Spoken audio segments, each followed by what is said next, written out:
Apocalipse capítulo 7, verso 13 e 14. Abra sua Bíblia. Vamos ler.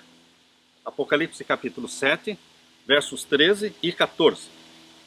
E um dos anciãos me falou dizendo: estes que estão vestidos de vestidos brancos, quem são e de onde vieram?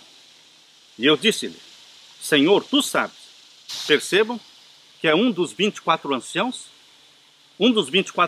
que estão assentados em tronos lá no céu, ajudando Jesus no ministério no santuário celestial. Um dos 24 anciãos está conversando com João.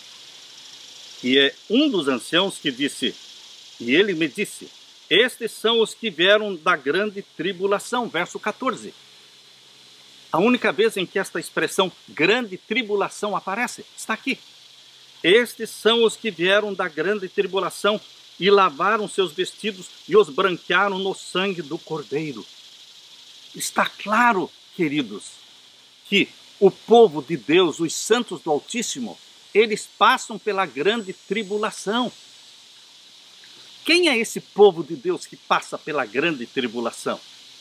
O capítulo 7, verso 4, menciona este grupo que passa pela grande tribulação. Este grande grupo que passa pela grande tribulação é formado, primeiramente, pelos 144 mil mencionados no capítulo 7, verso 4. Leia comigo, verso 4, Apocalipse 7. E ouvi o número dos assinalados, e eram 144 mil assinalados de todas as tribos dos filhos de Israel. O Israel espiritual, quando você lê Israel no Novo Testamento, entenda como Israel espiritual, o Israel que herdou a fé de Abraão.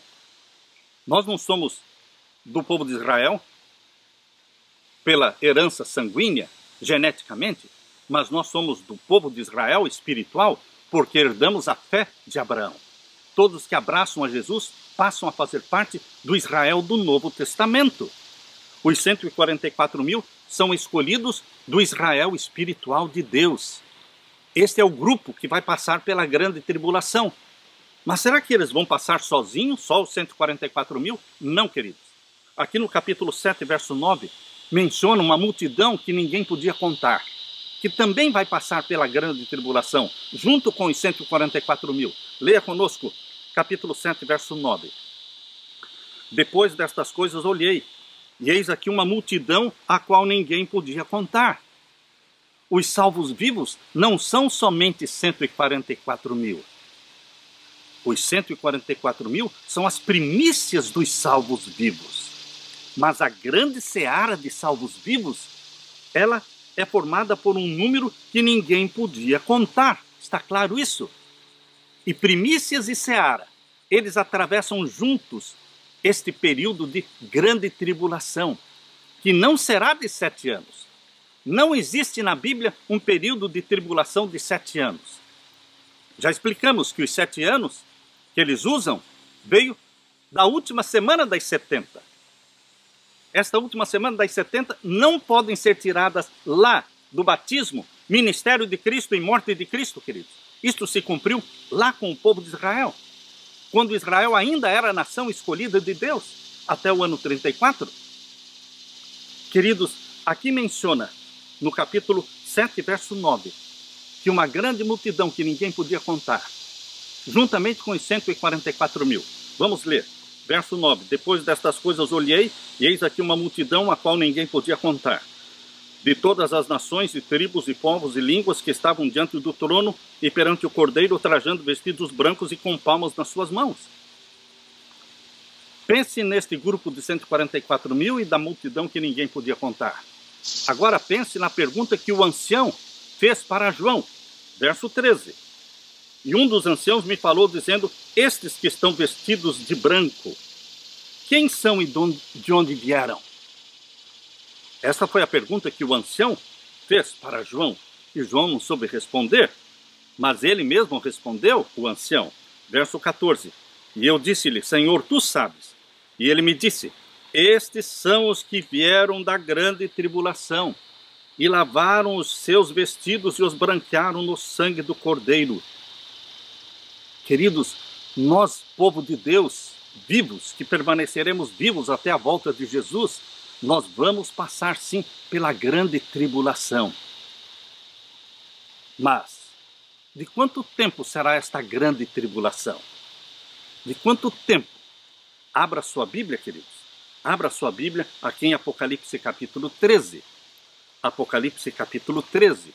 Aqui menciona o verso 5. Veja, a supremacia papal do tempo do fim. Foi o papado que perseguiu o povo de Deus na Idade Média por 1260 anos. Daniel 7:25. Daniel 7:25 menciona um tempo, 2 tempos, metade de um tempo. 3 anos e meio proféticos, que são 1260 dias, mas são dias proféticos. Então são 1260 anos. Essa foi a supremacia papal da Idade Média, que começou em 538 e terminou em 1798. Mas agora, no tempo do fim, o papado terá a última supremacia. Ele está trabalhando para recuperar a supremacia perdida. E esta última supremacia papal, quando a ferida mortal for curada, quando a ferida mortal feita contra o papado em 1798 com a prisão do Papa Pio VI, em 1798, esta ferida mortal está sendo curada. Começou a ser curada em 1929 com o Tratado de Latrão e a criação do Estado do Vaticano, que fez do Papa um rei de Roma. Mas esta ferida não está totalmente curada ainda, mas será totalmente curada quando for aprovada a lei dominical. Então começa a supremacia papal do tempo do fim. Queridos, aqui menciona no capítulo 13 de Apocalipse, verso 4 e 5, e adoraram o dragão que deu à besta o seu poder, e adoraram a besta dizendo, quem é semelhante à besta, quem poderá batalhar contra ela? A besta que subiu do mar, o poder papal. E foi-lhe dado uma boca para proferir grandes coisas e blasfêmias. Blasfêmias? Por que o papado comete blasfêmias? Porque ele se coloca no lugar de Deus. Ele aceita ser adorado. Ele aceita que as pessoas se ajoelhem na frente dele. Ele ousa perdoar pecados. Ele mexeu, ele tocou na lei de Deus, dos 10 mandamentos, arrancando fora o 2º mandamento que proíbe a adoração de imagens. Os 10 mandamentos estão em Êxodo capítulo 20. O 2º mandamento ali em Êxodo 20 proíbe a adoração de imagens. Esse mandamento foi arrancado fora pelo papado. Ele arrancou também dos 10 mandamentos de Deus o 4º mandamento que diz, lembra-te do dia do sábado para o santificar. 6 dias trabalharás, farás toda a tua obra, mas o 7º dia é o sábado do Senhor teu Deus. Ele arrancou fora. E o que ele colocou no lugar do sábado? Guardar domingos e festas. Hoje, a Igreja Católica guarda domingos e festas. E as igrejas protestantes, elas estão se tornando filhas de Babilônia ao aceitarem um mandamento que não tem apoio bíblico. É um mandamento para guardar o domingo que vem da autoridade papal, não da autoridade bíblica. Queridos, o domingo como dia de guarda é a bandeira do papado. É a bandeira, é o sinal de autoridade do papado sobre o mundo. E todas as religiões e igrejas estão se dobrando, se curvando diante do papado, santificando o domingo verde, santificando o dia do sol, Sunday, dia do sol, é dia de adoração ao Deus Sol.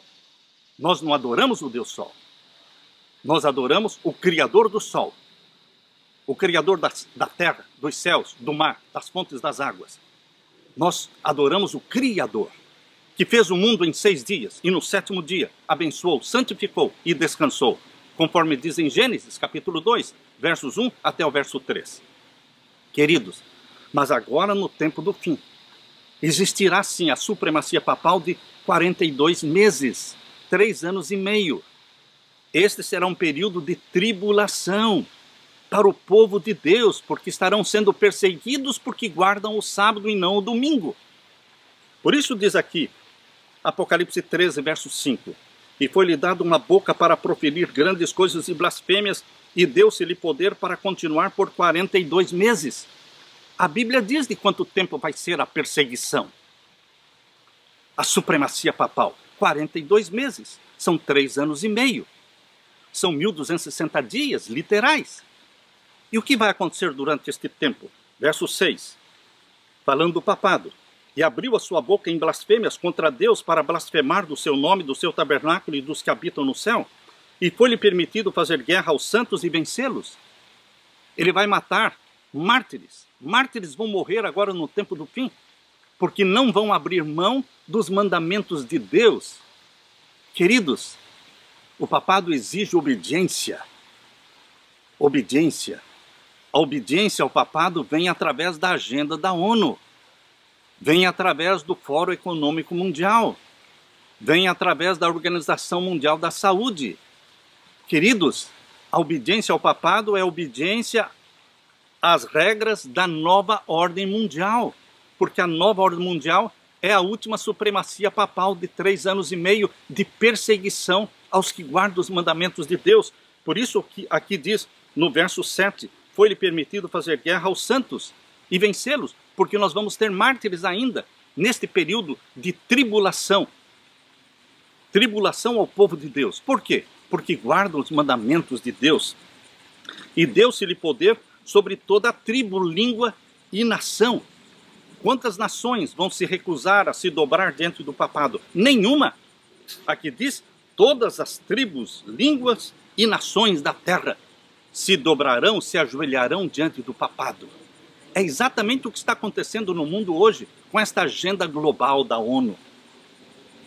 Queridos, disfarçadamente, através da ONU, o papado está dominando o mundo com o apoio dos Estados Unidos da América do Norte. Lembrem-se que Joe Biden, ele é católico. E ele é mais católico do que americano. Ele é mais católico do que americano. John Kennedy, que foi o primeiro presidente dos Estados Unidos católico, ele dizia, eu sou mais americano do que católico. Mas Joe Biden, que é o segundo presidente católico nos Estados Unidos, ele é mais católico do que americano. Ele está submisso à agenda papal. Está a serviço do Vaticano. E queridos, nós vamos ter esta tribulação, esta grande tribulação de 3 anos e meio. Mas quem vai passar por ela? A igreja de Deus viva. Os santos vivos vão passar por esta tribulação. E os santos vivos são formados pelos 144 mil, mais a grande multidão que ninguém podia contar. Queridos, também na Bíblia, em Daniel capítulo 12, verso 1, fala desta grande tribulação. Só que aqui em Daniel capítulo 12, verso 1, a expressão usada não é grande tribulação. Aqui em Daniel capítulo 12 e o verso 1, a expressão usada é grande angústia. Abra sua Bíblia. Daniel capítulo 12 e o verso 1. Grande angústia como nunca houve é uma expressão sinônima de grande tribulação. Lemos aqui em Daniel 12, 1. Naquele tempo se levantará Miguel, o grande príncipe, que se levanta pelos filhos do teu povo, e haverá um tempo de angústia qual nunca houve. Essa é a grande tribulação. É agora no tempo do fim. Não será de 7 anos. Será de 3 anos e meio, 42 meses de supremacia papal.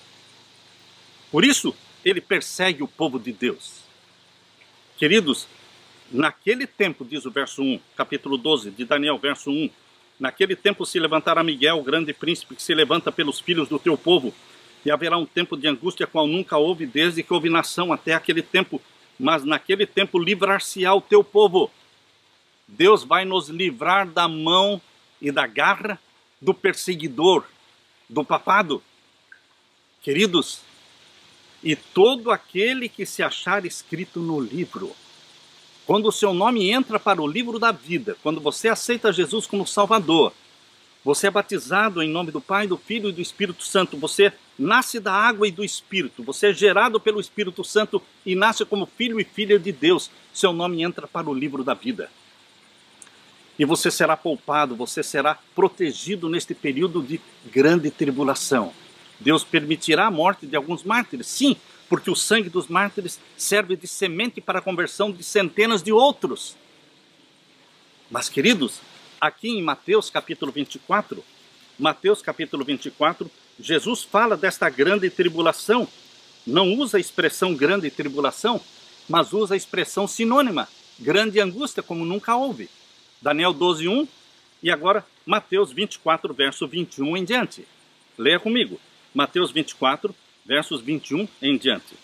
Porque haverá então grande aflição, como nunca houve desde o princípio do mundo até agora, nem tampouco há de haver. Está falando da aflição do tempo do fim, da grande tribulação, da angústia como nunca houve. São expressões sinônimas. E o verso 22. E se aqueles dias não fossem abreviados, nenhuma carne se salvaria, mas por causa dos escolhidos serão abreviados aqueles dias. Jesus falou que o tempo desta grande tribulação, desta angústia qual nunca houve, o tempo será abreviado. Como você pode entender que o tempo será abreviado? Ah, queridos, quando você se lembra da primeira supremacia papal, foram de 1260 anos, mas agora o tempo da última supremacia papal será de 1260 dias. Foi abreviado assustadoramente. De 1260 anos, foi abreviado para 1260 dias. 3 anos e meio, 42 meses. Será um curto período de tempo de perseguição aos que guardam os mandamentos de Deus. E alguns mártires derramarão o seu sangue para a conversão de outros. Por isso diz aqui, por amor dos escolhidos, o tempo será abreviado de tempo profético para tempo literal. Isso é o que a Bíblia menciona. Lá em Apocalipse 13, verso 5, diz que será de 42 meses, mas literais. Queridos, aqui nós temos no verso 23. E se alguém vos disser, eis aqui o Cristo, eis que o Cristo está aqui, ou ali, não lhe deis crédito. Você entende que Jesus está falando aqui da grande tribulação do tempo do fim? Falando da vinda do falso Cristo. Quando o falso Cristo vier, ele vai andar na terra, porque é Satanás personificando Cristo. Queridos, quando Satanás estiver personificando Cristo na terra, a porta da graça já se fechou. Antes do fechamento da porta da graça, Satanás se manifesta como um anjo de luz, mas depois do fechamento da porta da graça, ele vai vir personificando Cristo, andando na terra, dizendo, eu sou o Cristo. Se fosse possível, ele enganaria até os escolhidos, mas não será possível, porque a porta da graça já se fechou e o povo de Deus já foi selado pelo selo do Deus vivo, que é o Santo Sábado. Já foi selado pelo selo do Deus vivo, que é a implantação do caráter de Jesus em você. Você já foi batizado pela chuva serôdia do Espírito Santo. Nesse tempo em que Satanás estará personificando Cristo na terra, após o fechamento da porta da graça, queridos, o povo de Deus está batizado pela chuva serôdia do Espírito Santo e selados pelo selo do Deus vivo. Não mais morrerão, não mais mártires. Não mais mártires. Eles serão protegidos e amparados por Jesus Cristo, protegidos do decreto de morte.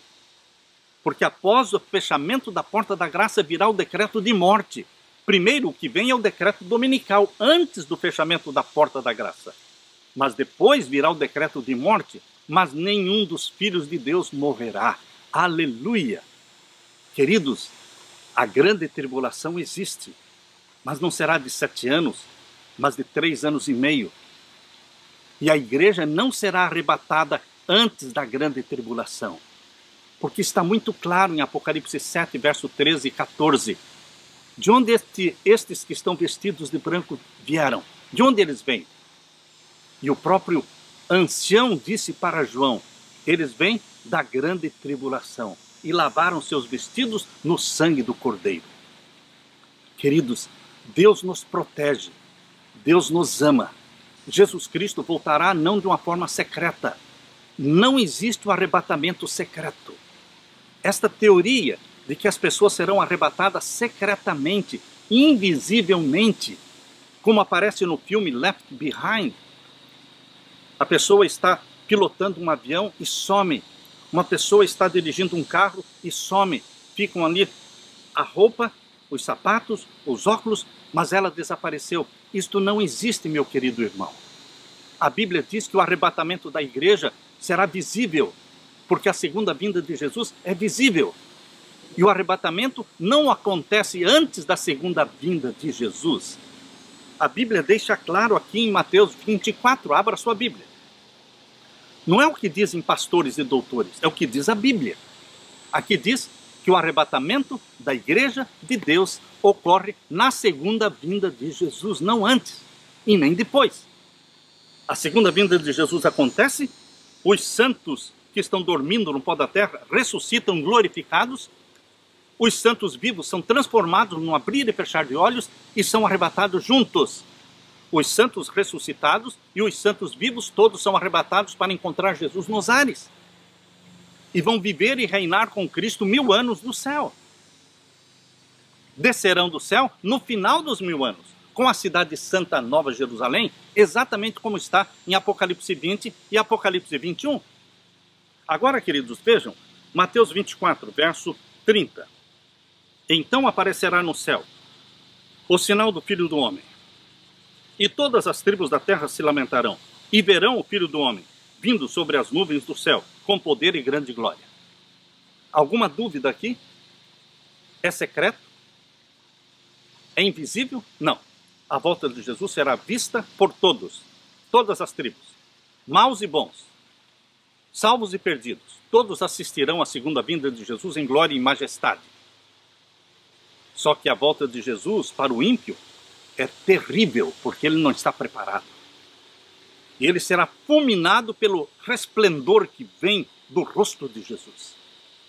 O resplendor e a glória de Jesus é superior à do sol. E os ímpios serão fulminados pelo resplendor da vinda de Cristo.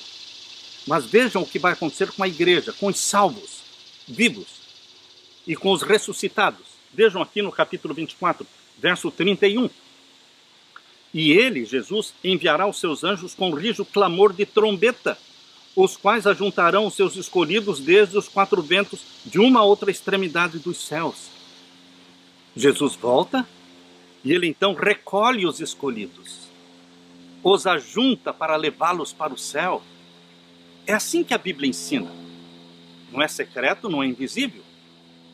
Leia também 1 Tessalonicenses capítulo 4. Primeira carta de Paulo aos Tessalonicenses, o capítulo 4 e o verso 16. Aqui nós lemos. 1 Tessalonicenses capítulo 4 e o verso 16. Porque o mesmo Senhor descerá do céu. Jesus desce do céu. Com alarido e com voz de arcanjo e com a trombeta de Deus, nada secreto, nada invisível. E os que morreram em Cristo ressuscitarão primeiro. Cristo volta e ressuscita os santos mortos. E os santos vivos? Verso 17. Depois nós, os que ficarmos vivos, seremos arrebatados juntamente com eles nas nuvens. Juntamente com eles, ou seja, os ressuscitados. Tanto os ressuscitados como os santos vivos glorificados são arrebatados para encontrar Jesus nos ares. Jesus não vai viver 1000 anos na terra, meu irmão. Os 1000 anos nós vamos passar com Cristo no céu. São 1000 anos, o reino milenial de Cristo é no céu. Jesus arrebata a sua igreja para o céu, na sua segunda vinda. Verso 17. Depois nós, os que ficarmos vivos, seremos arrebatados juntamente com eles, nas nuvens. Estão percebendo? A encontrar o Senhor aonde? Nos ares. Nós somos arrebatados para encontrar Jesus nos ares. Na segunda vinda de Jesus, ele não pisa na terra. Como é que os que defendem a teoria do reino milenial de Cristo aqui na terra dizem que Jesus Cristo volta e vai reinar, viver aqui 1000 anos na terra com os salvos? Os salvos são arrebatados para o céu. Cristo não pisa na terra. A única vez que Cristo vai pisar na terra novamente será no final dos 1000 anos, quando a Nova Jerusalém descer do céu. É aí que a Nova Jerusalém vai descer sobre o Monte das Oliveiras, e os pés de Jesus tocam o Monte das Oliveiras, e ele se divide, conforme diz em Zacarias capítulo 14. E a Nova Jerusalém desce ali onde era a antiga Jerusalém. Só que a Nova Jerusalém é tão grande que cobre toda aquela extensão de terra geográfica que vem desde o Eufrates, lá na Mesopotâmia, até o rio Nilo, no Egito. Toda esta área será coberta pela Nova Jerusalém, que é tão grande, porque é a capital do Deus vivo. é o tabernáculo de Deus com os homens. Mas isso será no final dos 1000 anos, exatamente como está em Apocalipse 20 e 21. Não antes. Queridos, aqui diz que nós seremos arrebatados para encontrar Jesus nos ares. E assim estaremos para sempre com o Senhor, o finalzinho do verso 17. E assim estaremos sempre com o Senhor. 1000 anos no céu. E depois dos 1000 anos, Apocalipse 21, vejam aí, Apocalipse capítulo 21. Depois que passarem os 1000 anos, capítulo 20 é o capítulo dos 1000 anos. O povo de Deus no céu. Satanás preso no abismo. O abismo é o planeta Terra sem sol, sem luz, sem ser humano nenhum. É o planeta Terra em seu estado caótico. Satanás fica preso por 1000 anos aqui e o povo de Deus no céu. Está muito claro aqui. Capítulo 20, verso 6. Bem-aventurado e santo aquele que tem parte na primeira ressurreição, que é na segunda vinda de Jesus. Sobre estes não tem poder a segunda morte, mas serão sacerdotes de Deus e Cristo e reinarão com ele 1000 anos. Aonde? Na terra? Não. Eles encontram Jesus nos ares para subirem. Queridos, não há sentido em você dizer que Cristo vai reinar na terra 1000 anos. Ele não pisa na terra. Nós vamos encontrá-los nos ares, arrebatados para encontrá-lo lá. E assim estaremos sempre com ele. Vamos reinar com ele 1000 anos no céu. No final dos 1000 anos, a Nova Jerusalém desce do céu. Aqui diz capítulo 21, verso 1. E vi um novo céu e uma nova terra, porque já o primeiro céu e a primeira terra passaram e o mar já não existe. Verso 2. E eu, João, vi a santa cidade, a Nova Jerusalém, que de Deus descia do céu, adereçada como uma esposa ataviada para o seu marido. E ouvi uma grande voz do céu que dizia: eis aqui o tabernáculo de Deus com os homens, pois com eles habitará, e eles serão o seu povo, e o mesmo Deus estará com eles, e será o seu Deus. E Deus limpará dos seus olhos toda lágrima. Quando isso vai acontecer? No final dos 1000 anos, quando a Nova Jerusalém descer do céu. Depois da morte dos ímpios. Enquanto os ímpios estiverem morrendo, lá no meio dos ímpios morrendo, nós temos familiares, nós temos amigos, nós vamos chorar. Mas uma vez eles queimados, eles vão se tornar cinzas. E Deus vai criar a nova terra, cuja capital é a Nova Jerusalém. Então não vamos mais chorar. Por isso diz aqui no verso 4, e Deus limpará dos seus olhos toda lágrima, e não haverá mais morte, nem pranto, nem clamor, nem dor, porque já as primeiras coisas são passadas. E o que estava sentado sobre o trono disse: eis que eu faço novas todas as coisas, aleluia. E disse-me: escreve, porque estas palavras são verdadeiras e fiéis. Estas palavras são verdadeiras e fiéis, você pode confiar nelas. Queridos, nós vamos passar por uma grande tribulação de 3 anos e meio. Mas Jesus passa com você esta grande tribulação. Os anjos de Deus com você. Depois desta grande tribulação, virá então, querido, a personificação. Satanás fará uma personificação de Cristo na terra. Virá um decreto de morte contra o povo de Deus. Mas os anjos estarão ao seu lado. Você não tem nada a temer. Quando eles marcarem o dia, a hora em que o povo de Deus, que guarda os mandamentos de Deus, deve morrer, quando eles marcarem o dia da morte dos que guardam os mandamentos de Deus, este será o dia do Armagedon, porque Cristo aparecerá para libertar o seu povo, não deixando-os morrer pelo decreto de morte. Não vamos morrer pelo decreto de morte. Seremos arrebatados com Jesus Cristo para 1000 anos no céu. E a eternidade será na nova terra que será recriada. Esta é a promessa de Deus para você, meu querido irmão, minha querida irmã. Se alegre, se regozije com estas benditas promessas, fiéis e verdadeiras. Você pode confiar. Alegre-se, pregue isto, viva pensando nisso, e que Deus derrame sobre você o Espírito Santo, e que Jesus Cristo dê para você a paz que só Ele tem para dar. Esta é a minha oração, em nome de Jesus.